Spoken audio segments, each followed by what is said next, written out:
All right, so hello, I'm Christian Stevenson, Mississippi State University Extension Service in Hancock County.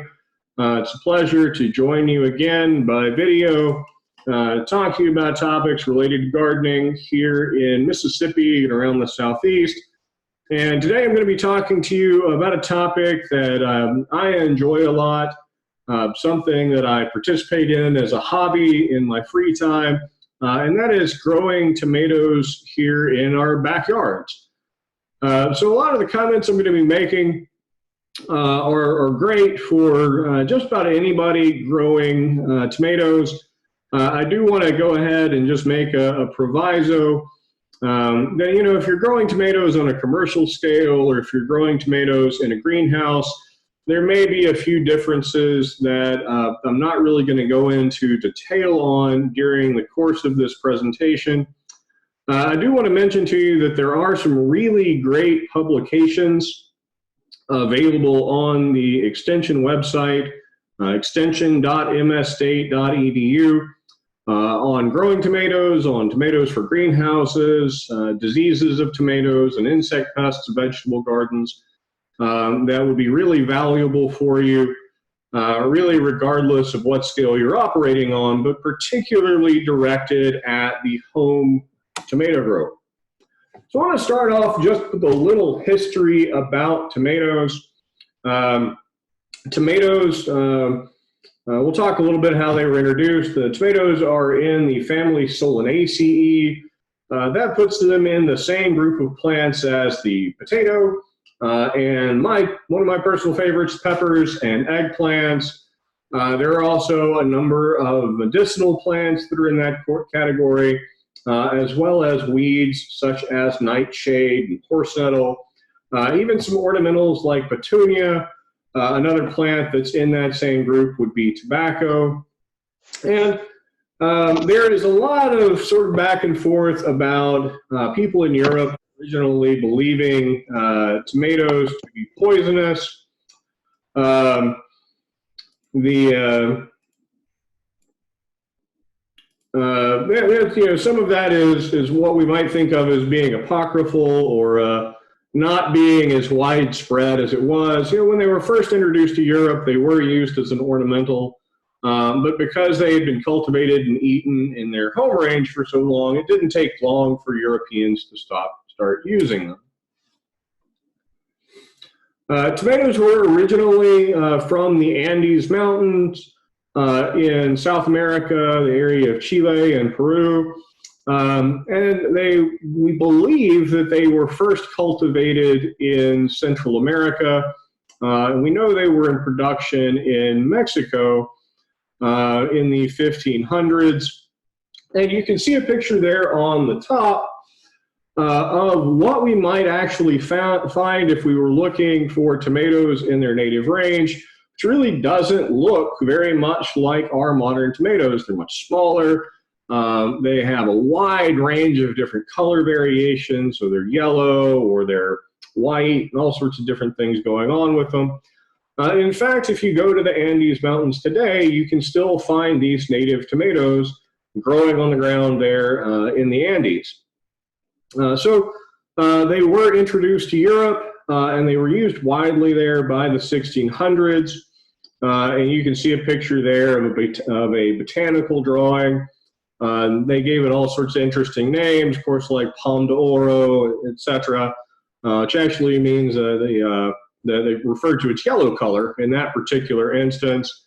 So we've gone from that to tomatoes being the second most important vegetable crop in the United States in terms of production value, right behind the potato. My interest in tomatoes is that tomatoes are really popular amongst home gardeners, and there's a variety of reasons for that. One reason that I have often heard is that tomatoes are really easy to grow. And that, you know, sometimes I think that might be a matter of perspective. I think that tomatoes are really rewarding to grow, but there are some things we want to address to make sure that we get a good production out of our backyard tomatoes. One thing that does really work well for tomatoes is that you don't have to have a lot of plants in order to produce enough tomatoes to be enough for your whole family. So you might your expectation is that if you just need if you're just going to have a few plants, those few plants are going to produce enough so that everyone has some tomatoes that they can enjoy. Now, one factor that is really important, and in my own personal history is significant, tomatoes that we grow in our home garden just taste fantastically different than what we might buy in a store. And I'm not going to talk bad about our grocery stores at all. They're doing a fantastic job. But a lot of times, the tomatoes that they have there in the grocery store are harvested. They might be grown a significant distance away. Here in the United States, of course, Florida and California are the largest producers. And, so that tomato might be shipped a significant distance. And because it has to be shipped that long distance, they don't want those tomatoes to go bad. They're often harvested as what we call breakers, or mature green is the other way they'll harvest them.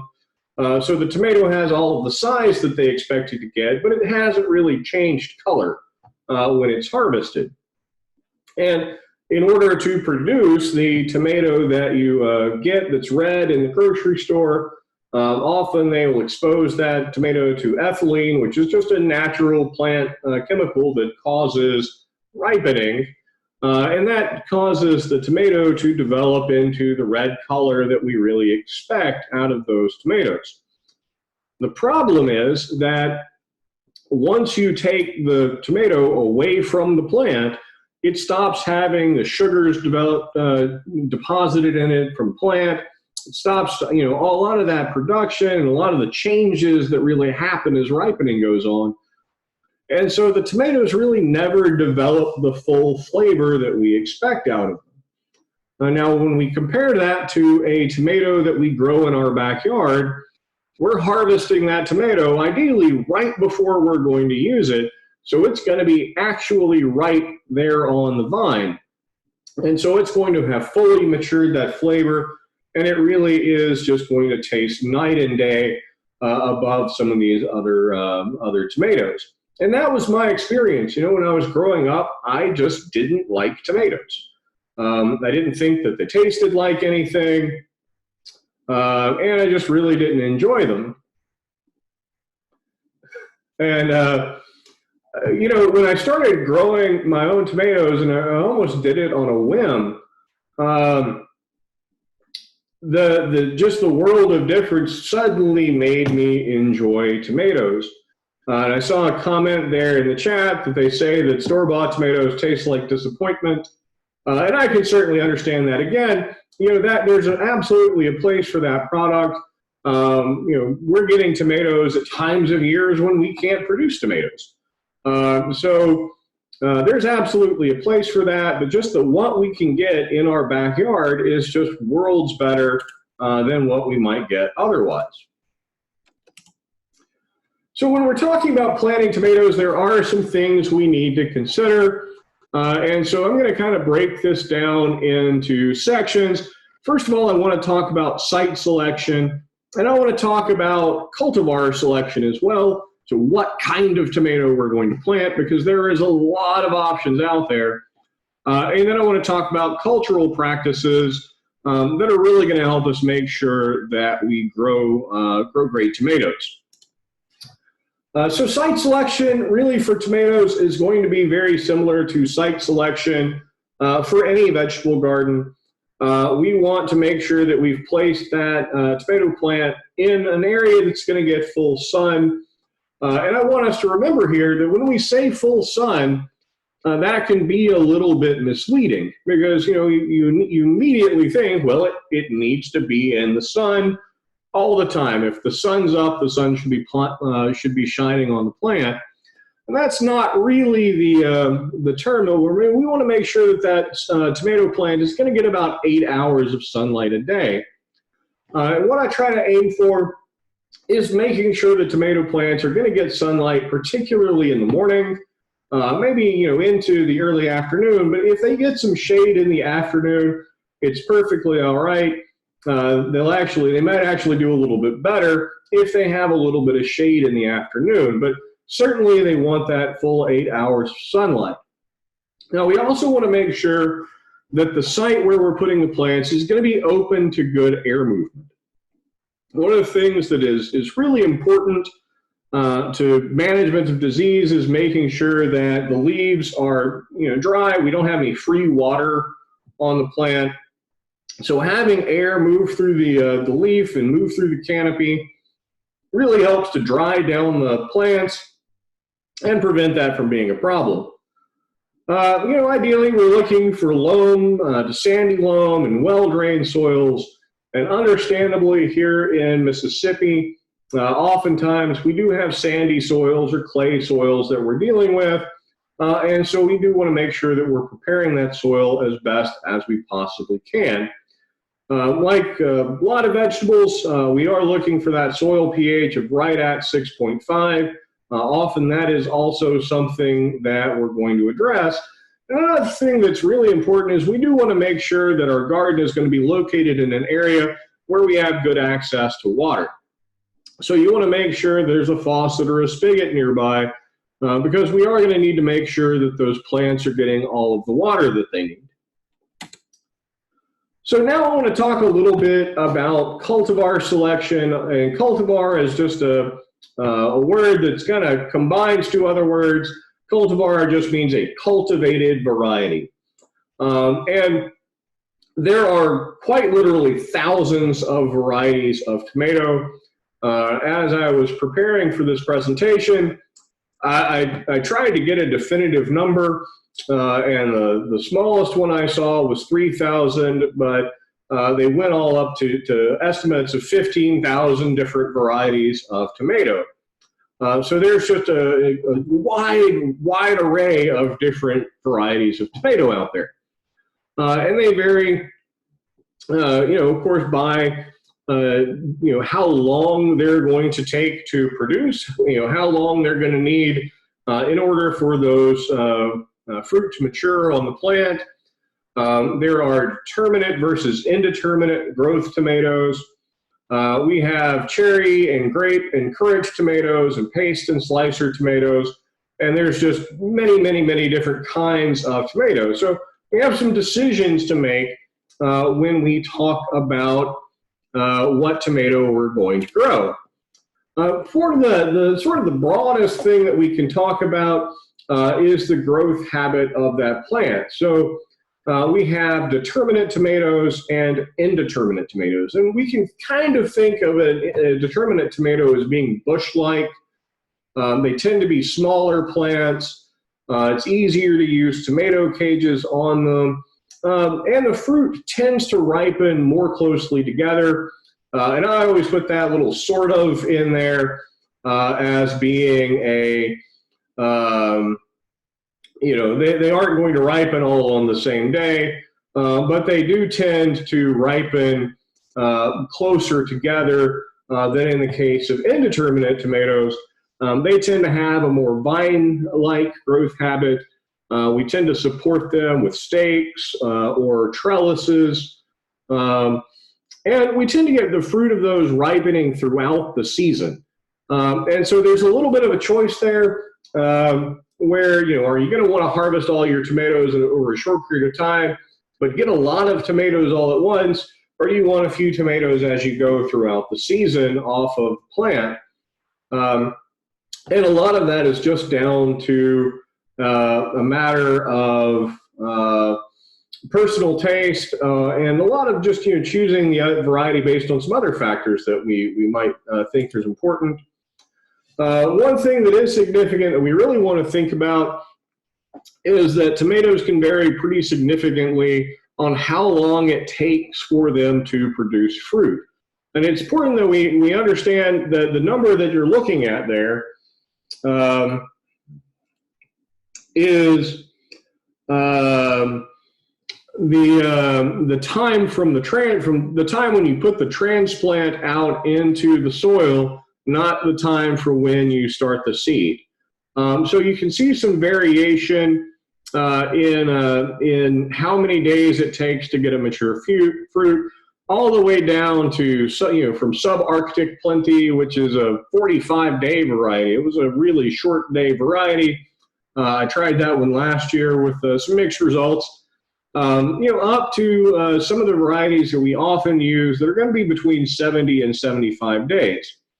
And so we have a little bit of a consideration there because once the temperature starts to rise for tomatoes, once those temperatures get above 90, we start to have problems with pollen of the tomato plant dying and not being able to pollinate flowers.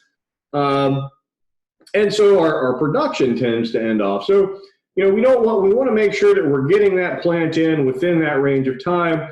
Those 70-day varieties have worked extremely well for me. But, again, just keep in mind that as you get into July, the fruit that are going to be on that plant will continue to mature, but you are going to stop seeing new fruit being formed. I did get a question as to whether determinate tomatoes are more like a canning tomato. And really the determination of whether a tomato is a canning type or a slicer type really goes down to the two images you see down there at the bottom, that plum versus a slicer type. Sometimes we'll hear that as a Roma type tomato or a globe type tomato. Just a lot of different ways of referring to kind of the same thing.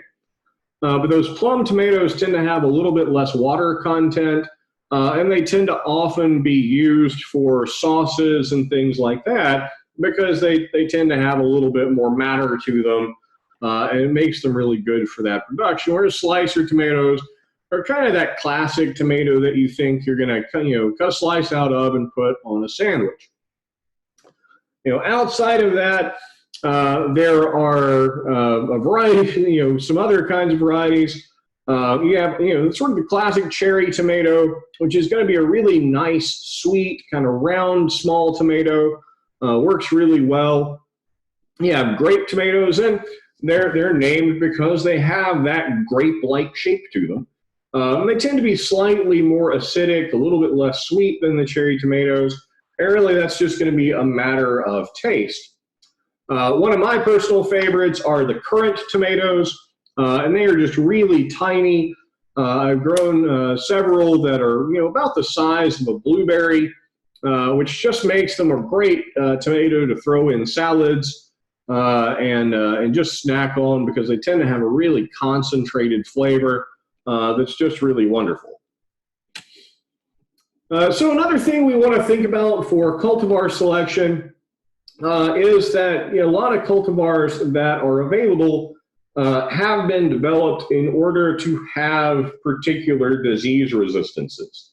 We see this in a lot of the hybrid varieties of tomatoes, and I'll mention that in a little bit more detail here in a second.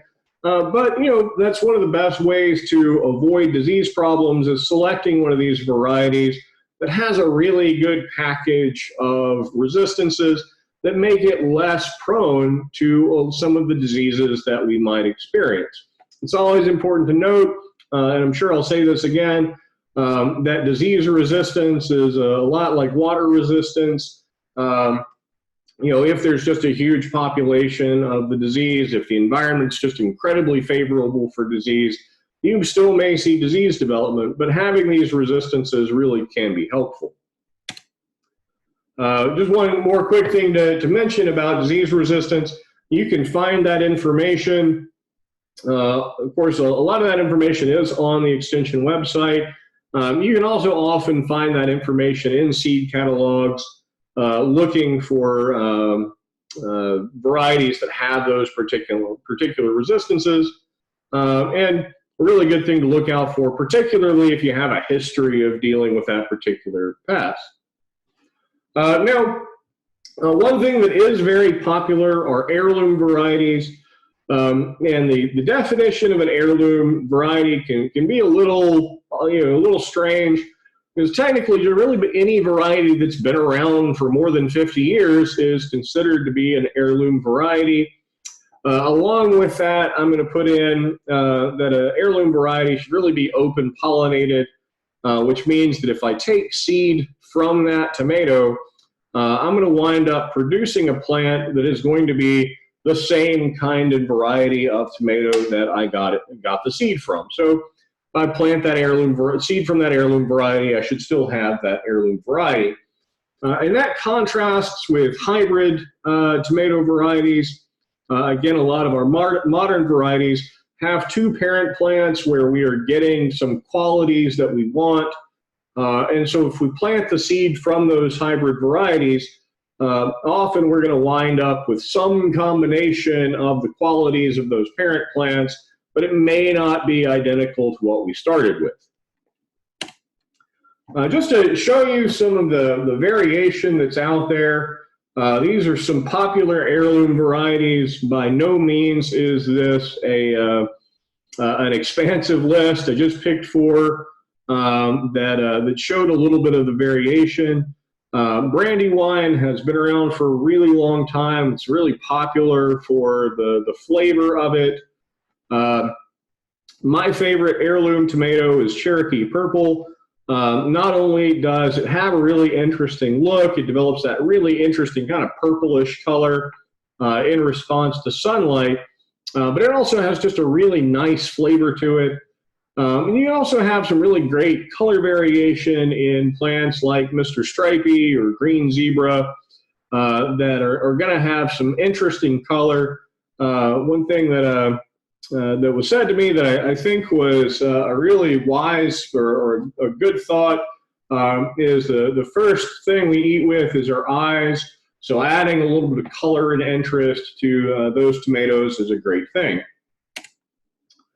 So now I actually want to start talking about tomato production and actually growing our tomato plants in the backyard. And I hope, for most of you, I hope you'll start plants from seed. I think that it's a really great way to save ourselves a little bit of money, make sure that we can grow really whatever variety we're looking for.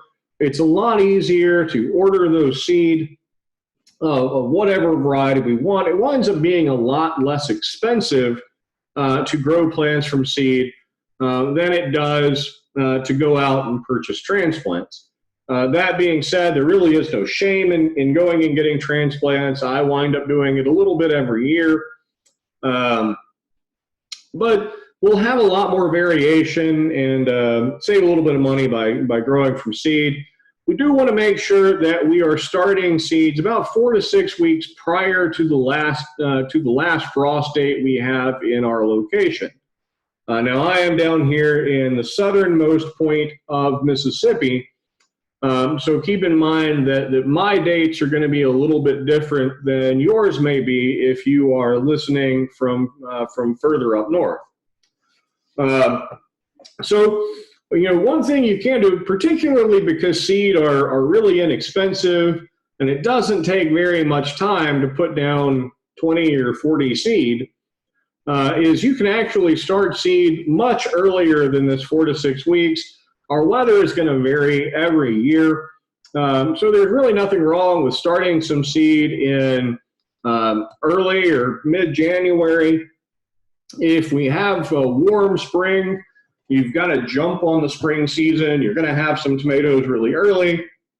If the weather stays cold, then you started some plants in February as well, and they'll be ready to go in order to get your garden started. So having those plants just ready to go, it really doesn't cost you anything, and it's a great way to get a jump on the spring season.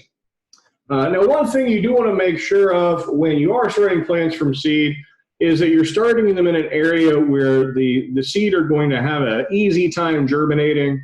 You want to make sure that the temperature where those seed are is going to be between 65 and 75 degrees. Usually that's not hard. We can just start our seed indoors. We tend to keep our houses in that temperature range. We do want to make sure the temperature is not dropping below 60 at night. That can cause some harm to the seedlings. And usually we want to start our seedlings in a soilless mix.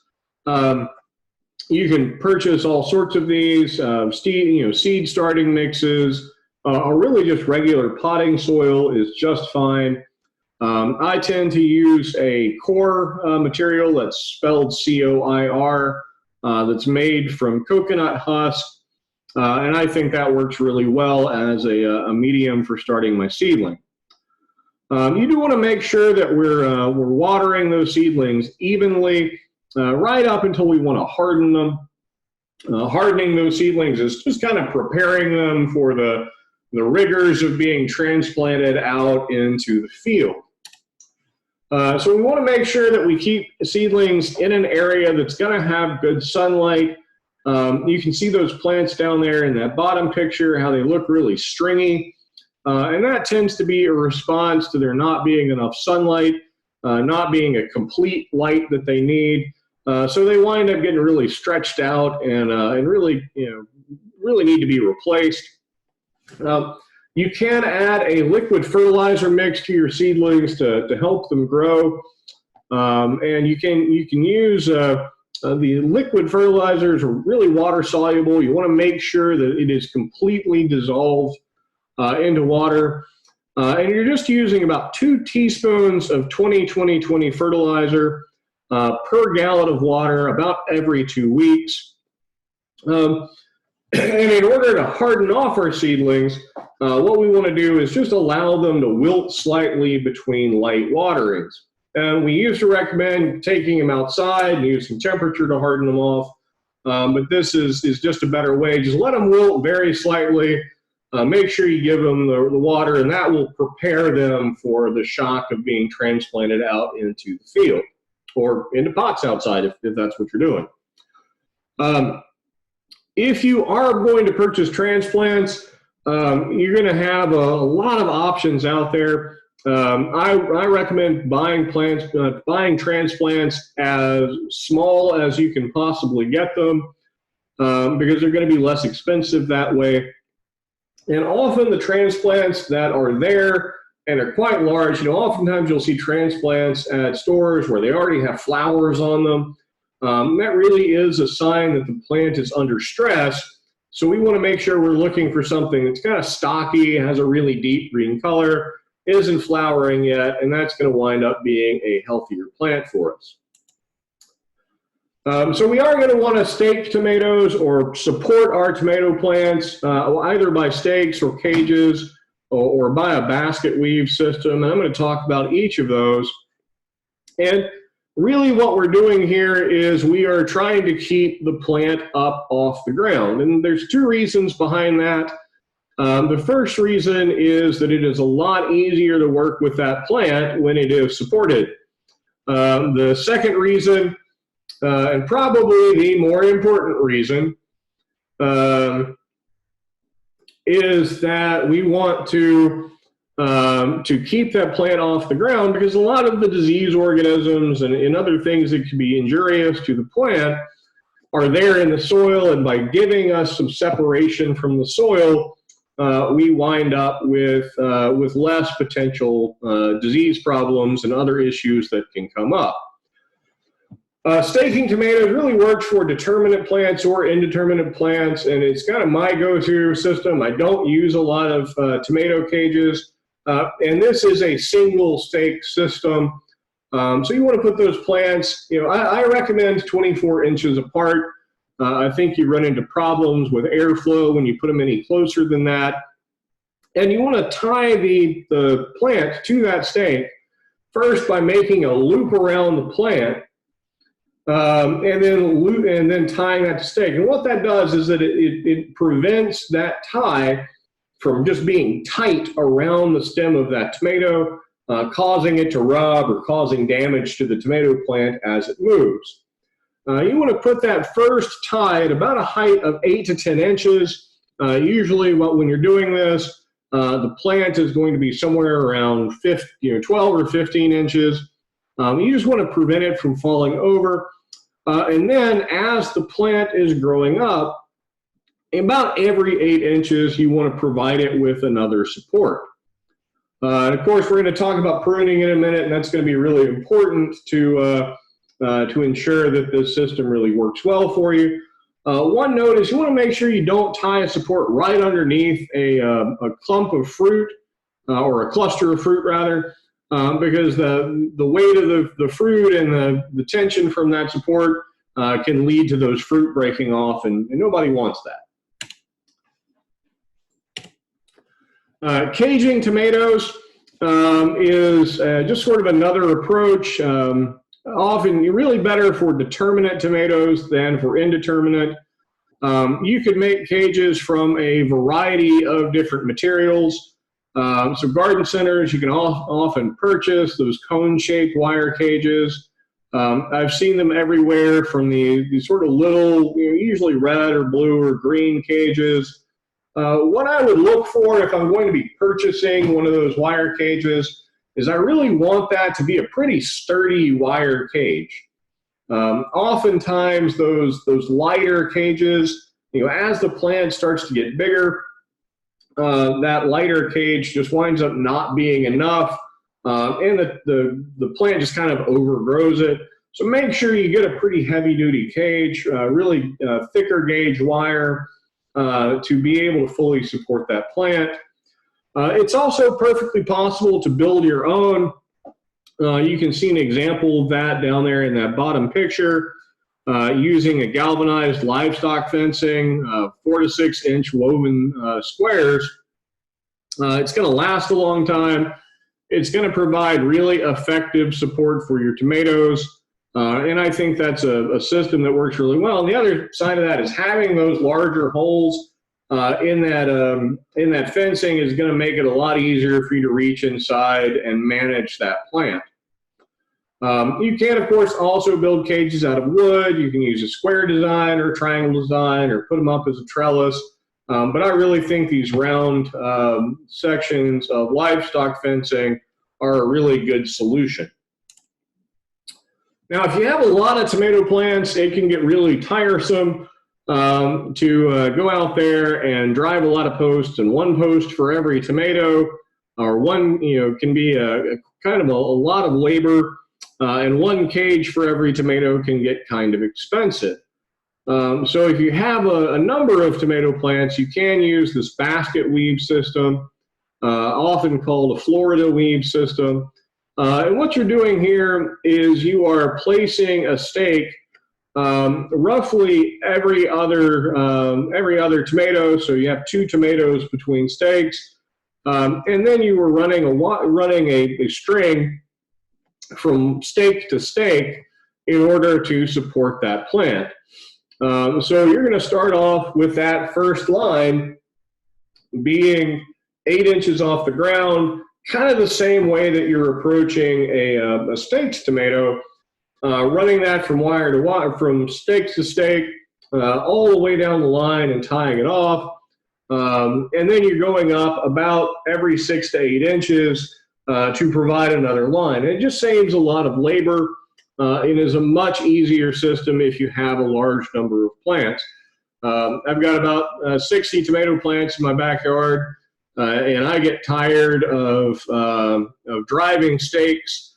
So I use this system to hold up, to support my tomatoes, and I think it works really well. One other thing we need to do in the area where we're planting our tomatoes is to provide them a really good mulch. For homeowners, I think organic mulches are the way to go. Those can be made of compost or pine straw or other kinds of straw. And what it's going to do is, first of all, it's going to provide us a lot of weed control. So weed control in vegetable gardens can be a struggle. A lot of the times we're relying on hand removal and our physical removal of those weeds. So putting that mulch in there is going to eliminate a lot of our weed problems just by putting that barrier there over the soil. It's also really going to help with soil moisture retention, so we're not losing a lot of water from the soil. Keep those plants in really good, even watering, which can be really important for one of the problems with tomatoes we'll discuss in just a little bit. Can also reduce soil temperature, which is going to help out with plant stress as we get into the hotter parts of the year. And as they decompose, they're going to be adding organic matter into the soil, which will help if we got a really sandy soil or really clay soil. We're starting to help resolve that issue. And for the same reason where we're trellising plants or staking them up or caging them in order to keep the plants off the ground, having those mulches there is a method of separating the plant from the ground where some of those reservoirs of disease might be. You do want to make sure, and I have a comment there that I do want to acknowledge, that if you are using hay, you do need to make sure that no herbicides have been used on that. You don't want to introduce, 2,4-D or another herbicide like that into your garden by accident when you're applying that mulch. And if you can get wheat straw, which can be a little bit of a challenge sometimes, but if you have access to it, that really is a very effective mulch for your tomatoes. All right, so now we want to talk about pruning. Now it's really important when we think about pruning for tomatoes that we consider that pruning tomatoes really begins right when we plant them. It is going to continue throughout the season. It's not going to be a one-time event. So right when we are placing the plants in the ground, we want to make sure that any leaves that are in direct contact with the soil are removed. So we're starting off removing those lower leaves right away. Just throughout the season as well, we want to make sure that we use very clean and very sharp hand clippers. So having clippers that are really well sharpened is going to make a really clean wound on the plant. It's going to heal over really easy. If we're using a dull knife or a dull pair of clippers, that can injure the plant, can cause all sorts of problems down the line. And we also want to make sure that we actually clean off our tools using a 10% bleach solution or a 10% vinegar solution, just to make sure that if there are any disease issues, we're not spreading them from place to place in our garden. And throughout the season, we are going to be removing some suckers off the plant. And I'll show you an image of what we're talking about here in just a second. And that's going to allow the plant to put a little bit more energy into fruit production. It's going to increase airflow through the plant, keep down some of those disease issues, and we're going to wind up producing better tomatoes. Now, it's important when we talk about pruning plants, we are going to prune plants that are staked and plants that are caged a little bit differently. For staked plants, we really do want to select one main stem and then find that first flower cluster. So you can see an image there, that first flower cluster. And then we're going to look for the sucker that develops immediately below that. We're going to keep that sucker that's immediately below the first flower cluster, and then we're going to remove all of the suckers that form on the plant beneath that. And again, that's just going to keep the production of those suckers down, allow that plant to focus a little bit more on fruit production. It is important that we remove those suckers when they are about 2 to 4 inches in length. We want to remove them when they're small to minimize any damage that we might do to the plant. I see a question there, why are they called suckers? And I am not really sure what the etymology of that term is.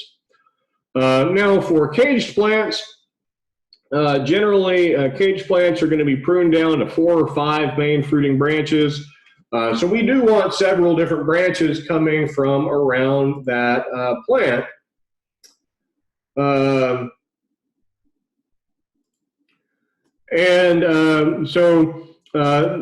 This is going to wind up being a little bit wilder. As the plant grows, you're going to keep turning the ends of those branches back into the cage. And because they have a little bit more vegetative growth, oftentimes we're going to see caged plants produce a little bit more slowly, a little bit later than a plant that is staked. But they also tend to produce a little bit better fruit. They tend to have less issues with cracking, which is a response to water stress, as well as less problems with sunburn. So there's a little bit of an advantage and a disadvantage to each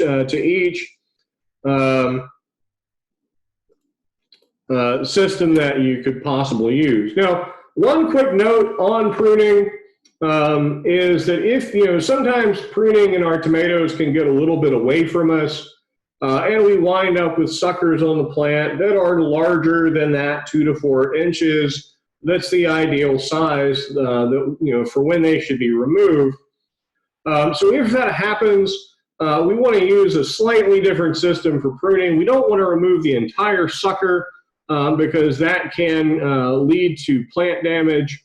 We only want to remove the tip of it and let 1 or 2 leaves remain on that sucker. That will actually provide more area for photosynthesis for the plant. It can potentially protect the fruit from sun scald. And again, with that larger sucker, what we're doing is we're just not risking damage to the plant by removing it when it's too big. New suckers are going to wind up developing alongside stems as the plant grows, so we should continue to keep our eyes out and remove those.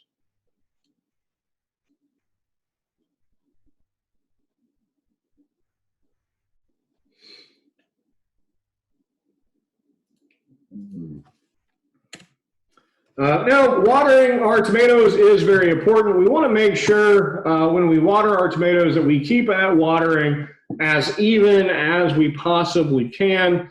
There is, of course, we'll talk about that big problem we have in tomatoes sometime in here a bit, but keeping our tomatoes evenly watered can be very important to ensuring that they are happy and healthy and productive.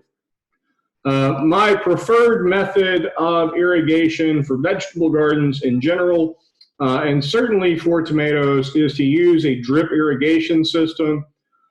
These do have some initial cost as we're setting them up.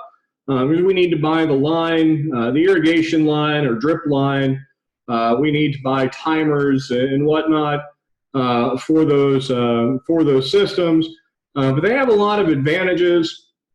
One of my favorite things about them is, if you get into a hurry in the morning and you don't have time to go out there and water your plants, having that timer system going where it's going to apply that water at a set time, regardless of when you show up, you really can keep that that watering even. It's easy to adjust during the course of the season to make sure that enough water is being put out there.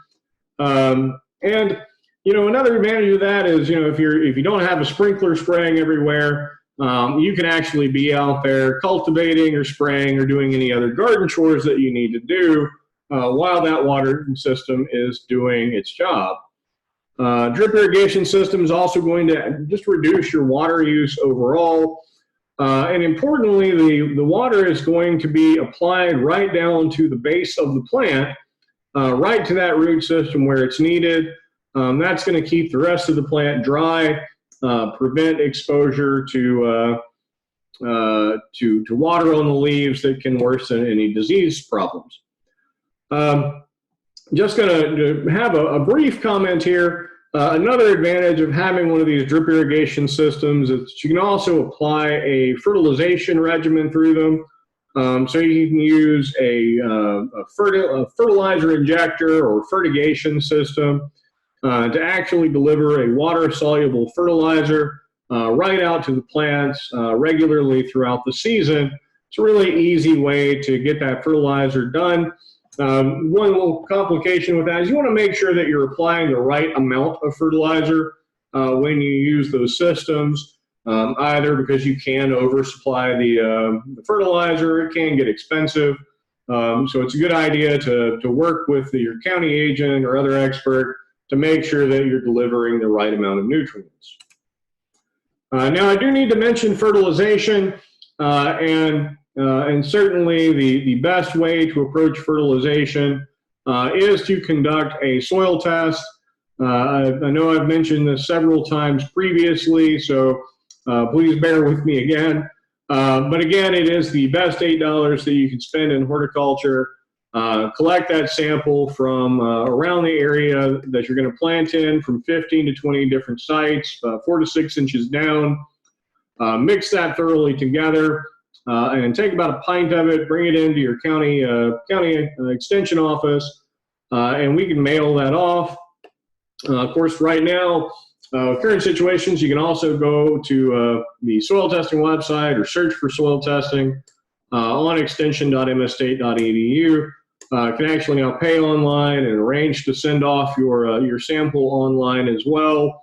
And you'll get your results back sometime or somewhere around 2 weeks.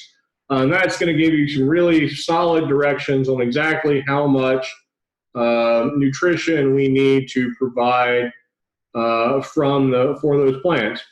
And I've got a question there. Should we test fresh potting mix? Generally speaking, your result on that is going to be that they tend to already have some fertilizer added. It's never a bad idea to do a soil test, particularly because you may be growing different things. If you're using a prepared potting mix, generally the recommendations are going to be pretty limited. But I still think, for $8, I think it's worth your time to do it. All right, I'm going to spend a very short amount of time talking about insects and diseases. And after I comment on diseases, I'm going to have our guest make some comments. And really, the comments I'm going to make, I'm not going to address specific insects or specific diseases. What I want to do is just talk generally about managing these problems in tomato production. Starting with insects, I think it's really important to regularly investigate our plants to ensure that we do not have any insect pests present. So one thing that's really important, going out there in your garden, checking over your plant, looking for some of these insects, making sure that you don't have feeding damage, that you don't see any other harm coming on to the plant that way. And if you do find a caterpillar or find a bug on the plant, it's really important that we have a good idea what insect it is we're dealing with, because oftentimes our control measures are going to be quite different depending upon what pest it is. We don't want to apply the same control for aphids as we would for stink bugs. So then if we are going to apply a control, and of course, you can absolutely always contact your county agent or other specialist with the extension service. We have the control that we're going to use. We want to make sure that we apply that control according to the directions that are on the label, so that we use the dosage that is requested, that's required. We apply it the way it's supposed to be. We apply it to the right plant, to the right site, using all the right tools. A little bit of comment here on cultural control of disease. And I want to start off with what I think is a really important part of that, and that is sanitation. So if you have diseased plants, or if you find fallen fruit or diseased plant tissue that might be there in the area of the garden, removing that is really important to make sure that that you're not allowing that to serve as a source for that disease to spread throughout the garden. In some instances, we may be removing entire plants if they're, particularly early in the season, if they're not being productive, if it's clear that they're affected by disease, we want to remove that again to ensure that we're not allowing that to spread disease through the garden. Another thing that can be important in control of disease, which can be somewhat difficult to do in the home garden because we're often working with a small area, is crop rotation. That's just changing what we're growing in a specific area from one particular crop to a crop that's really not similar to it. So I'm using the example of okra, but moving from tomatoes to producing a cucurbit like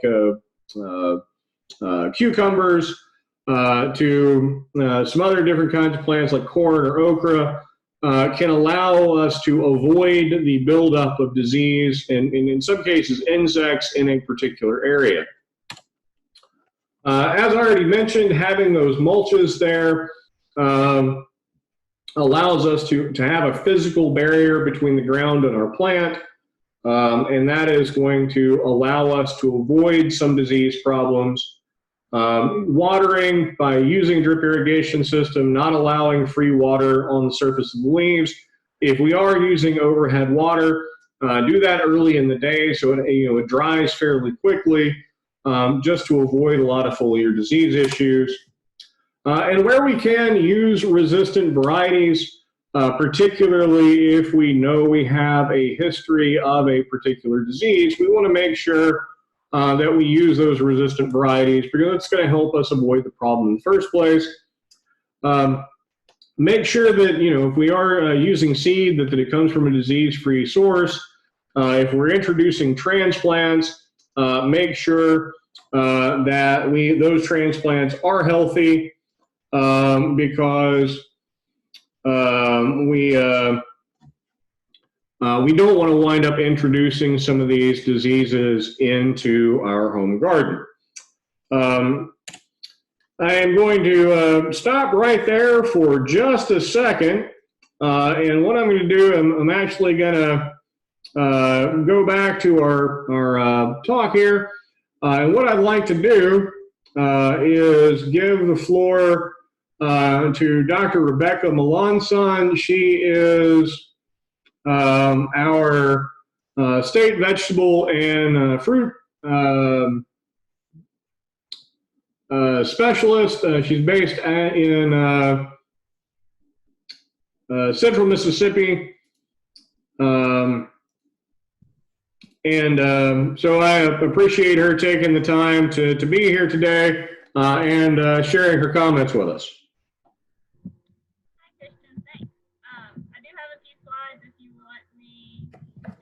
Sure.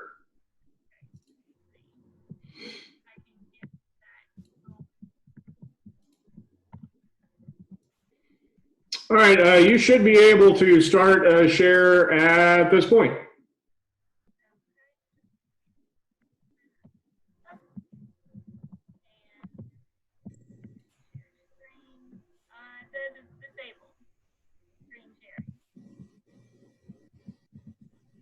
Okay, so I don't know if I'll be able to... Try it one more time for me. Okay, there we go. Okay. Hey, there we go. Excellent, thank you. This is just a basic slide that I had about general disease management strategies. Kristen did an excellent job about talking about a lot of these, so I'm not going to focus on most of those. But a lot of what he said, he incorporated and mentioned diseases, starting with healthy plants, using resistant varieties, sunlight exposure, air circulation. He hit on a lot of those things. Good sanitation is important. Two things that I will mention about that can be tied into cultural practices is avoiding working with plants when wet. A lot of times, if you are working with those plants when they're wet and early in the morning, you can pick up some of those pathogens and transfer them yourself if those fungal spores or bacteria get on your hands. And so a good thing to do to try and avoid spreading those pathogens yourself is to wait until those plants dry. And then I also have on here weed control. Weed control is another thing that's involved in cultural practices. Some of those weeds can harbor insects that transmit various viruses, or even sometimes the pathogens themselves. And so it's good to try and manage those weeds around your garden. I will talk about fungicides, bactericides just for a minute. This is a very tiny table, but this information is all available in a publication, Common Diseases of Tomatoes, that is available on our website. And this is all of the home garden products that I have found that are labeled for use on tomatoes, along with the specific diseases for which they are labeled. And so on the slide I have applying fungicides and bactericides last, because you should be working and practicing these other disease management strategies along with potentially having to use fungicides and bactericides. So, like I said, Christian did an excellent job of hitting on a lot of these points. Just to give you a little bit of information about some diseases that you are likely to see in your garden, Buckeye Rot is caused by what we call water molds. These are oomycetes. They're fungus-like organisms, but you typically see this disease when we have a lot of rain. So when all the rain that we've been having, if you had fruits on your plants, it's commonly the low-hanging fruit that you start to see these oily, greasy-looking spots that enlarge and start to cover a lot of the main fruit. This is a common disease. Using the mulch or staking and caging, like Christian talked about, that is a good way to try and manage this disease because the pathogen is present in the soil. And so trying to do that can help you reduce the amount of this disease that you may see in your plants. If you leave those fruits there, you may see this white fungal growth like you see in the picture starting to grow over time. Another disease is early blight.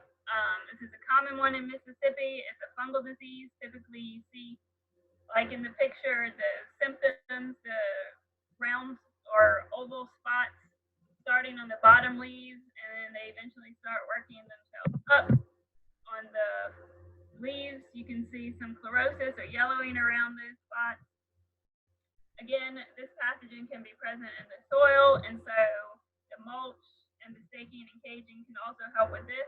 There's also some fungicides that you can use to manage this disease. Crop rotation, again, is helpful with early blight as well as with the Buckeye Rot. And then every year, I get questions about wilting tomato plants. So typically that happens when we have those really hot temperatures that start setting in. And so something to be aware of when you start getting those warm temperatures is to be on the lookout for those wilting plants. Sometimes the wilt can be caused by too much water or too little water. But there's a number of different pathogens that can also cause this. Southern blight is one disease.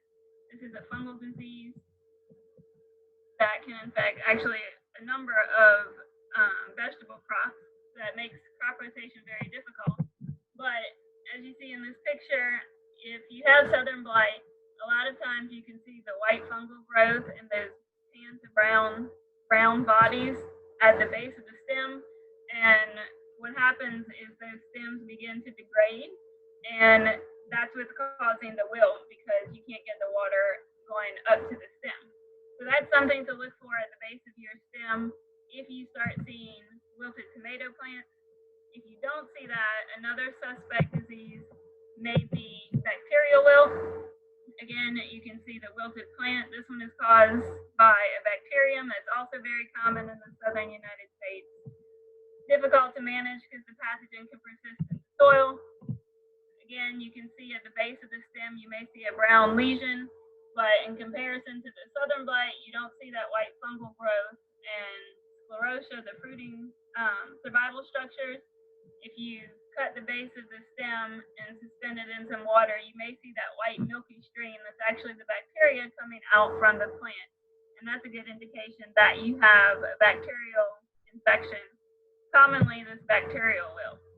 So with this, again, rotating crops, as Christian mentioned, if you have an isolated plant that is infected, you want to try and remove that plant, bring a garbage bag with you, remove the plant from the soil, put it in the garbage bag so that you're not dropping some of that plant tissue throughout the garden. All of those diseases are talked about in the Common Diseases of Tomatoes publication with a lot of other diseases and good pictures. Another quick resource on social media, MSU Extension Diseases of Vegetables, Fruits, and Pecans. I try and post some information there if there's different diseases going on.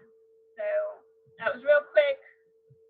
probably too quick, but just wanted to highlight some diseases that you're likely to see in your gardens, particularly with the hot weather that we usually have or with all this rain that we've been having. So that's it. And there's my contact information. We are working. I've been working from home. So if you have questions for me, the best way to contact me is by email.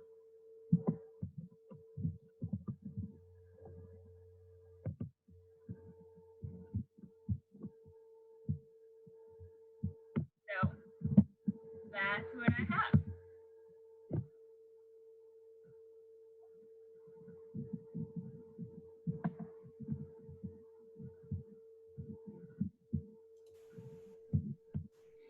Excuse me. Now I appreciate, speaking of speaking with the mute on, I appreciate Rebecca coming in and giving us that great information about plant diseases that we are likely to run into in tomato production. I do want to mention one other that is a frequent thing that we're going to encounter as we are growing tomatoes, and different from the conditions that she discussed. This is not caused by a bacterium or a fungus or a virus or anything like that. It's a physiological disorder that occurs in tomatoes and in a range of other plants. You'll also see this in peppers and cucumbers. We call it blossom end rot. And physiologically in the plant, what's going on is that there is a lack of calcium being delivered to the cells that are forming right there at the tip of that fruit. And that results in the death of those cells as they are trying to build up that fruit. And that can be really disappointing. We get really excited when we see those first fruit forming on the plant. And then we look on the bottom of them, and it just looks like the bottom of them has died and rotted back. So while that is technically a calcium deficiency, very rarely is there a situation where we have insufficient calcium in the soil. Normally there's enough calcium there. We may just have a little bit of a problem in taking up that calcium.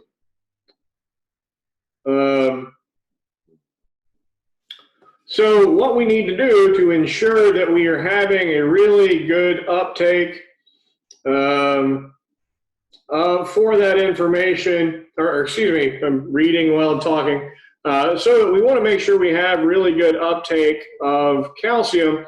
So we want to keep our watering as even and uniform as we possibly can. Make sure that we don't have that situation where the plant starts to wilt and then has a lot of water, kind of going back and forth, because that is going to wind up within that situation where calcium's not being delivered right where it needs to be, and that can cause, that will wind up giving us blossom end rot. So, having that drip irrigation system is going to make sure that we're really evenly watering those plants. We're not ever really allowing that soil to dry out. And that's just going to help us maintain that uniform soil moisture. That being said, sometimes we do just want to sort of rescue the situation, and so it is possible to apply a calcium supplement into the soil, and you can find those in garden stores as a product called Rot Stop and a variety of other materials that's just going to be able to just kind of oversupply calcium for a little bit, just to make sure that we're kind of making up for any difficulties the plant has in taking it up. Of course, just making sure we're fertilizing correctly, we're not oversupplying nitrogen, so the plant's not just struggling to grow as fast as it can also help.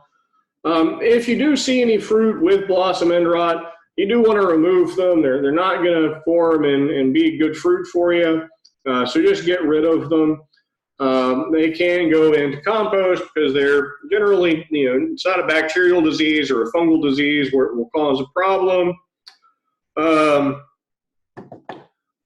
But blossom end rot is something that you're very likely to run into, particularly in tomatoes, but also in other plants you'll see in the home vegetable garden. Now, I wanted to start with planting seed and continue all the way through collecting seed so that we can plant in our next garden. You may have seen these slides already if we talk about sustainable gardening together. But when you are collecting seeds from tomatoes, you just want to scoop the insides out of it. You can do that into a container and let that plant material just sit there for a while. Let it ferment. Oftentimes it will get a mold that forms on the top of it.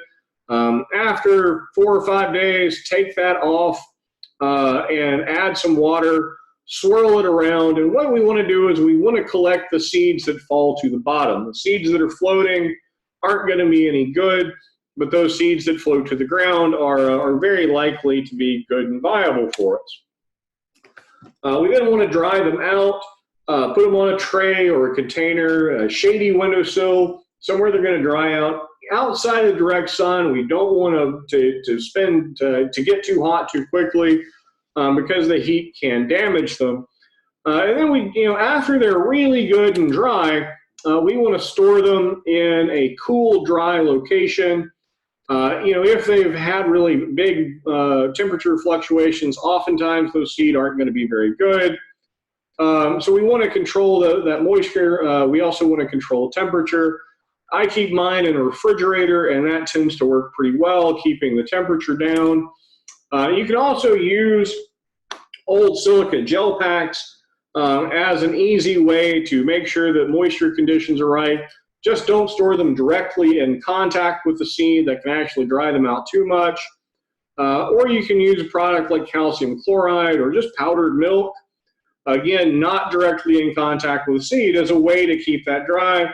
Put them in the refrigerator, and our tomato seeds can actually last about 5 years if they're stored properly. Do want to go back and just remember, if we're talking about saving those seeds, generally we're going to be doing that from an heirloom variety, one of those open pollinated varieties that's going to produce seed that are going to produce a plant that have the same qualities as the parent plant. With hybrid seed, we're really not sure what qualities we're going to wind up with when we plant that seed.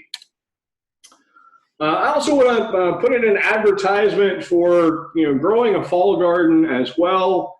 It's possible to keep our tomatoes growing if we're really on top of our pruning and our disease and insect control. We can make those tomatoes go all the way through the year. But oftentimes, it's really difficult to maintain them. It's hard to keep that pruning program up. So practically speaking, down here in the southernmost point in Mississippi, I'm taking my tomatoes up out of the ground in early July. I've gotten everything out of that I'm going to. And you can just start seed in early July to get those plants in the ground in early to mid-August. And what we're doing is we're just getting a second season in to make sure we need to look at our first frost date and use a variety that's going to give us time to get those plants to maturity in order to fruit before we get a frost.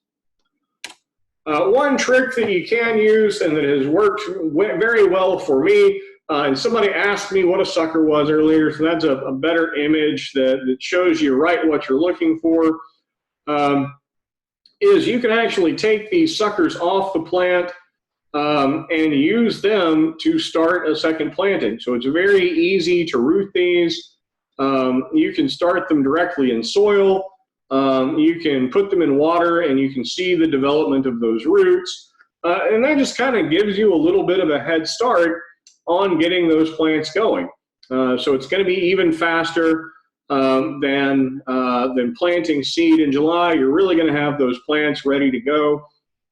The only thing that I would encourage you to watch out for is if you are going to take these cuttings and root them, make sure you're going to take them from plants that don't have any disease symptoms, because you don't want to carry that forward. And you want to make sure you're just going to select the healthiest options you have in order to have a really good, healthy garden in the fall. Just another option for us as homeowners growing vegetable gardens, high tunnels are basically an unheated greenhouse. So heating or cooling in these high tunnels is done either by raising or lowering the sides of that material. They can be made of metal or wood or PVC framing, usually with a 6 mil polyethylene film over them, so greenhouse plastic. And what these are for is they extend the growing season. So you can get higher temperatures inside there. You might raise the air temperature up by about 7 degrees above what's going on outside just by the greenhouse effect. So you can plant several weeks earlier in that high tunnel than you would be able to outside. And contrary-wise, at the end of the fall season, you can maintain those plants, that vegetable garden, in that high tunnel for a pretty extended amount of time, protecting those plants from those early frosts.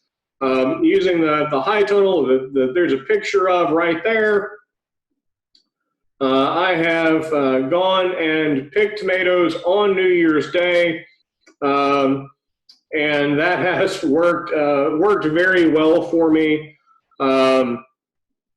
So they can be pretty effective additions for the home landscape. So it's just a picture of that would be the fine people from the Beaumont Horticultural Unit. That's Mike Ely and Thomas Freeman, who's no longer there. That is one of the high tunnels we were constructing, actually near Wiggins. And we managed to put up that high tunnel. I say we, but they kind of frowned at me every time I started trying to pick up a shovel. So mostly they managed to get that high tunnel up in just a few hours. So not only are they relatively inexpensive to build and kind of suitable for homeowners, but they also are relatively easy to construct. So I appreciate you being with me today. I see that I do have a few questions, and I will answer those. I also encourage you to ask any questions. And what I'm going to do right now is I'm going to set it so that you are allowed to unmute yourself. So if you have any questions, you can ask them just directly by unmuting yourself. I see a question there. A couple of questions there. The first question I see is, what way should a high tunnel be facing? Generally speaking, what you want to do is make sure that you're facing that perpendicular to the prevailing winds. So it's going to depend a little bit on how wind tends to flow through your property, because that is going to allow that ventilation to happen through that high tunnel. Can suckers be used for growing new plants if the plant is a determinate variety that is already fruited? Yes. It is possible for determinate plants to produce from suckers, just like indeterminate plants. Also, a determinate tomato plant overwinters. Can I get a second crop? If you manage to keep your tomato plant alive through the entire winter, then absolutely it is possible for it to continue to produce. It can be a little bit of a challenge to do that, but you can do that. I have a question there. What varieties is there a publication on building high tunnels? Yes, if you go to extension.msstate.edu, there is a publication on constructing high tunnels and using high tunnels that'll be a really, really valuable resource for you. What varieties do I like? Keeping in mind that is entirely just a personal thing, I like to grow a cherry tomato variety named Jasper. It was a All-American selection winner some years ago. I think it's a great cherry tomato. I really enjoy it. Tastes great, produces well for me. I grow a lot of Celebrity, and that might just be out of habit. But they also have a really good disease-resistant package and produce a really reliable tomato. I like Cherokee Purple. I think they taste great. And, you know, every year I pick several other varieties that are just a little odd. You know, I go to something like Baker Creek Seeds or something like that and just find the weirdest tomatoes I can find and grow them, because gardening is all about having fun as well as producing some food. So I always try something different every year. Please reiterate the effects of pH on plant growth. So the pH of our soil is important because it affects the ability of the plants to take up nutrients. So different plants are adapted somewhat to different pHs, but broadly speaking, most of our vegetable plants are going to be adapted to a soil pH of about 6.5. So what we want to make sure of is we have that soil pH, because that is going to allow those nutrients to be accessed by the plant in the soil. So even if we have all of the nutrition that the plant needs there in the soil, if the pH is wrong, the plant may not be able to access it. So that can be important. Benefits of spraying or spreading with Epsom salt. All right, so now we're starting a horticulture fight. There are a lot of different opinions on the use of Epsom salt. I have seen all sorts of different information where people swear by it or say that it's not useful. I am going to go with Epsom with the chemistry of it. Epsom salt is made of magnesium sulfate. Both magnesium and sulfur are important for plants and are nutrients that the plant needs to have. Now, is it likely that we're having a deficiency of those nutrients? I don't know. Not in the soil tests that I've seen. That being said, applying a little bit of Epsom salt around the base of your plant, I've never seen it do any harm. Maybe it might cause the plants to green up a little bit, but opinions are wildly different on that particular question. Are there any companies in Southeast Mississippi that actually install high tunnels that I am aware of?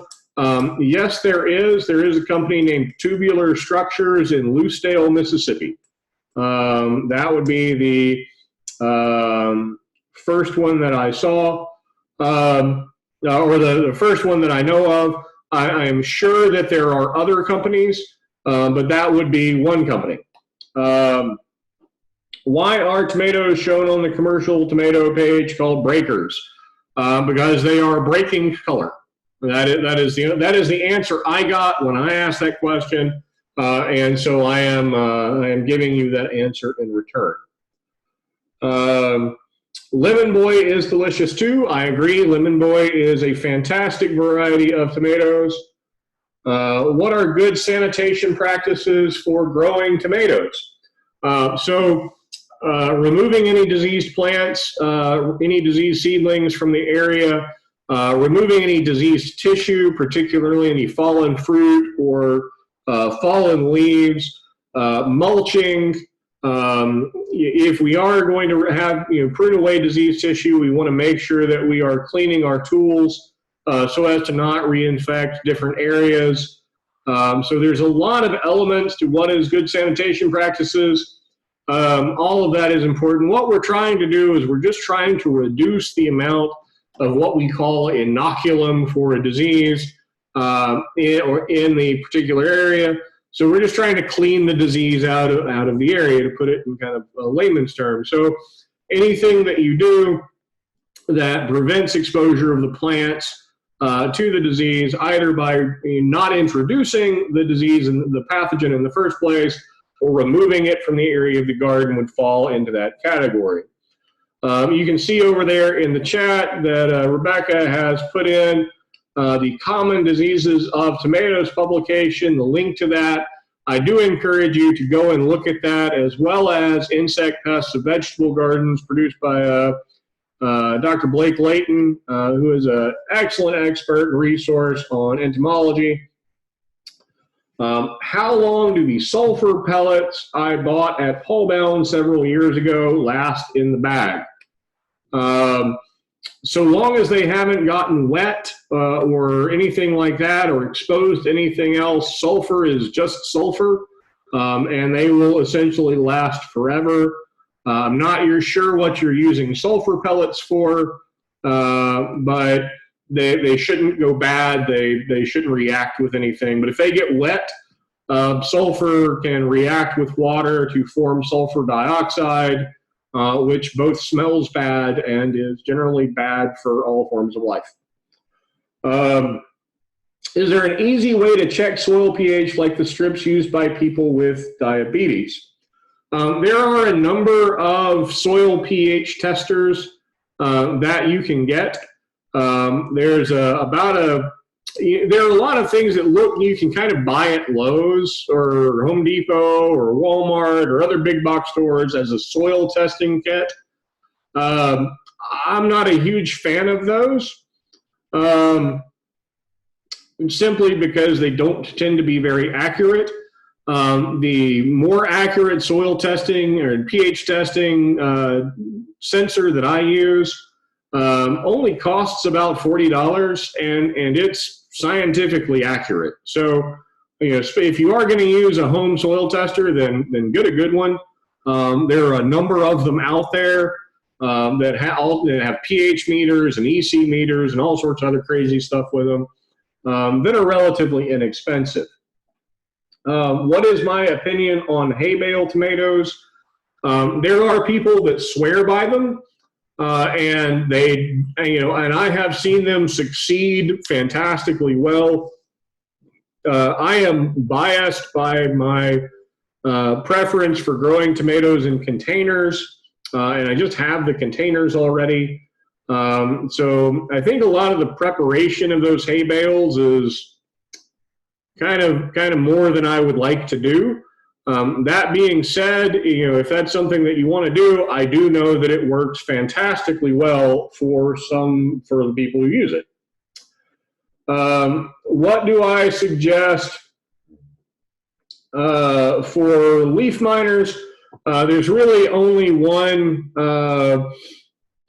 insecticide that I have found that it is effective for leaf miners. The first thing to keep in mind for leaf miners is that unless you just have a lot of the leaves on that plant affected, it's not a significant issue. So a lot of times you can kind of just ignore it. That being said, if you do have a large number of leaves affected, there is an insecticide called Spinosad, Spinosad, sold as a variety of trade names, but the one that I always remember is Captain Jack's Dead Bug Brew, and that is effective for leaf miner on tomatoes. It's a good insecticide to keep around because it's also good for caterpillars and a range of other pests also. I do have a reminder here, when we do talk about sanitation, because someone asked, make sure that if you do have any fruit that fall off the plant, that would be something that you would want to remove too.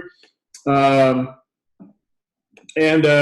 are a lot of really good sources for seed, so there are some really great sites. I'd hate to try to sit here and list all of the great sources for seed that are available online, but Harris Seed, Johnny Seed, Park Seed, Seeger Seed, Stokes Seed, Baker Creek Seed are all really wonderful sources of seed. Baker Creek Seed, which is rareseeds.com, certainly does have a wide range of different heirloom varieties available. If you do contact me privately, I will be happy to give you where you can purchase a soil tester like the one I use. I will have to get that information and be happy to email it to you or contact you otherwise.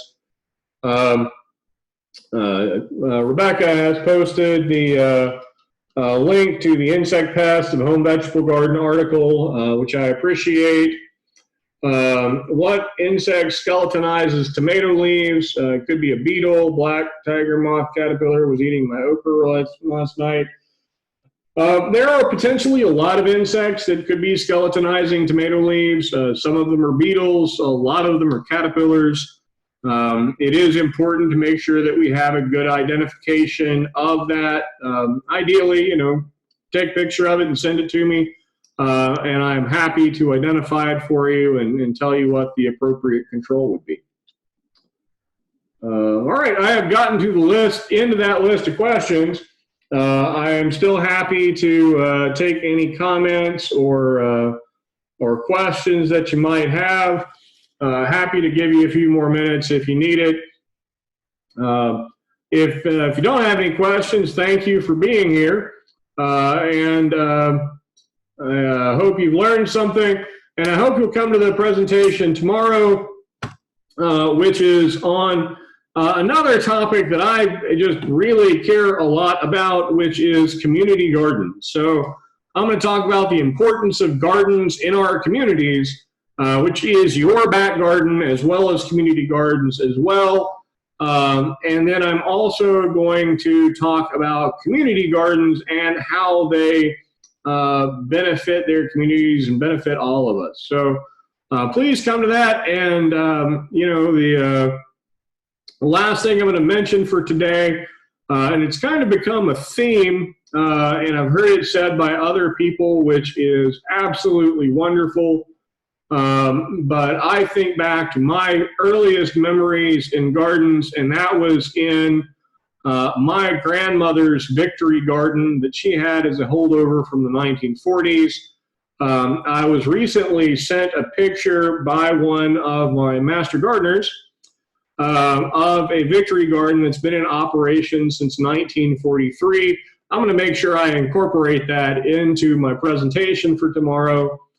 But, victory, I've seen victory gardens for victory over COVID-19, and I really want to keep that out there, so spread that everywhere you can. Grow some of your own vegetables. If you don't like vegetables, then grow yourself some flowers. I'm happy to talk to you about that too. But again, thank you very much for being here, and I hope you'll join me tomorrow.